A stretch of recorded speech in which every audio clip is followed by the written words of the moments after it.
خطبہ نمبر 17۔ امیر المومنین حضرت علی علیہ السلام اپنے اس خطبے میں ارشاد فرماتے ہیں، یہ خطبہ اس مقام پر دیا گیا جب مدینے میں آپ کی بیعت ہوئی۔ آپ فرماتے ہیں، میں اپنے قول کا ذمہ دار اور اس کی صحت کا ضامن ہوں۔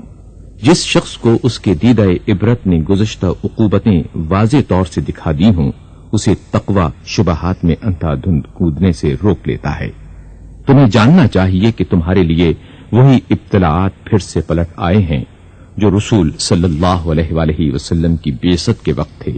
اس ذات کی قسم جس نے رسول صلی اللہ علیہ وآلہ وسلم کو حق و صداقت کے ساتھ بھیجا، تم بری طرح تہو بالا کیے جاؤ گے اور اس طرح چھانٹے جاؤ گے جس طرح چھلنی سے کسی چیز کو چھانا جاتا ہے، اور اس طرح خلط ملط کیے جاؤ گے جس طرح چمچے سے ہنڈیا، یہاں تک کہ تمہارے ادنا اعلی اور اعلی ادنا ہو جائیں گے۔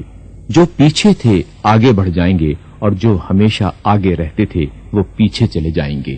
خدا کی قسم میں نے کوئی بات پردے میں نہیں رکھی، نہ کبھی کذب بیانی سے کام لیا۔ مجھے اس مقام اور اس دن کی پہلے ہی سے خبر دی جا چکی ہے۔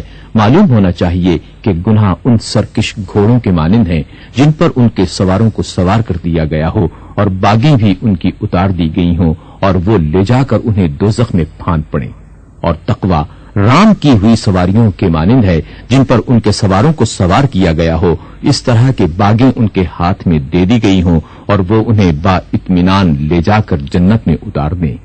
ایک حق ہوتا ہے اور ایک باطل، اور کچھ حق والے ہوتے ہیں کچھ باطل والے۔ اب اگر باطل زیادہ ہو گیا تو یہ پہلے بھی بہت ہوتا رہا ہے، اور اگر حق کم ہو گیا تو بسا اوقات ایسا ہوا ہے اور بہت ممکن ہے کہ وہ اس کے بعد باطل پر چھا جائے، اگرچہ ایسا کم ہی ہوتا ہے کہ کوئی چیز پیچھے ہٹ کر آگے بڑھے۔ اسی خطبے کا ایک حصہ یہ ہے۔ امیر المومنین علیہ السلام اپنے اس خطبے میں ارشاد فرماتے ہیں، جس کے پیش نظر دوزخ و جنت ہو، اس کی نظر کسی اور طرف نہیں اٹھ سکتی۔ جو تیز قدم دوڑنے والا ہے اور نجات یافتہ ہے، اور جو طلبگار ہو مگر سست رفتار، اسے بھی توقع ہو سکتی ہے، مگر جو ارادتاً کوتاہی کرنے والا ہو اسے تو دوزخ ہی میں گرنا ہے۔ دائیں بائیں گمراہی کی راہیں ہیں اور درمیانی راستہ ہی صراط مستقیم ہے۔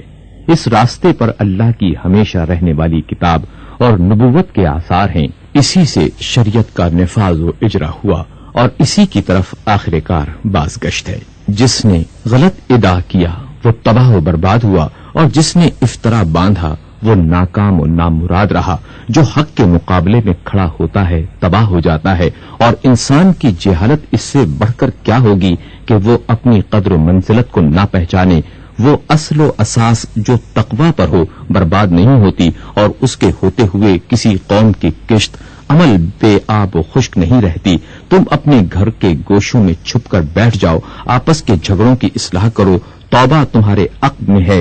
حمد کرنے والا صرف اپنے پروردگار کی حمد کرے، اور بھلا برا کہنے والا اپنے ہی نفس کی ملامت کرے۔